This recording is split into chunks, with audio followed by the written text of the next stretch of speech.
Dark Mage Rises, Mage Saga Book 2. Written and narrated by J.J. Green. Chapter 1. As Carina Lin returned to consciousness, she struggled. Her wrists and ankles were tied, and a gag was wrapped tightly around her face. The hard floor she lay upon was vibrating ever so slightly, indicating she was aboard a starship. Wriggling around and pushing with her elbows and knees, she manoeuvred herself to a sitting position. The room she found herself in wasn't much larger than a clothes closet, and it was entirely bare. The door was smooth and featureless, with no way to open it from the inside. She'd clearly been put in some kind of holding cell for prisoners, so the vessel was a military craft. Was that preferable to a criminal outfit like human traffickers? She didn't think so.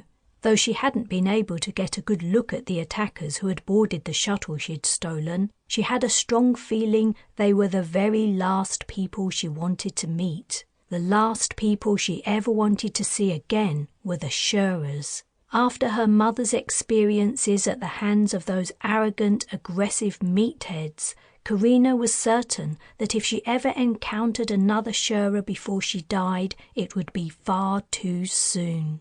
She doubted they would say the same about her. The clan would be very happy to have their shuttle back and a family of mages return to their control. Yet there was another faction in that galactic sector that posed an even greater threat.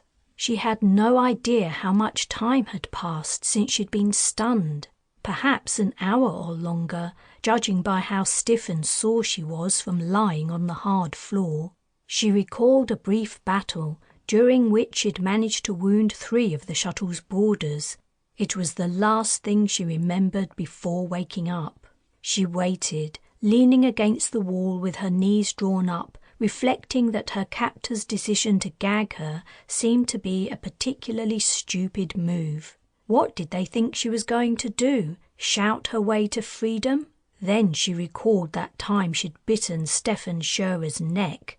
If she'd only managed to sink her teeth a little deeper, she might have killed her mother's rapist and torturer. She smiled grimly. Perhaps a gag was a good idea after all.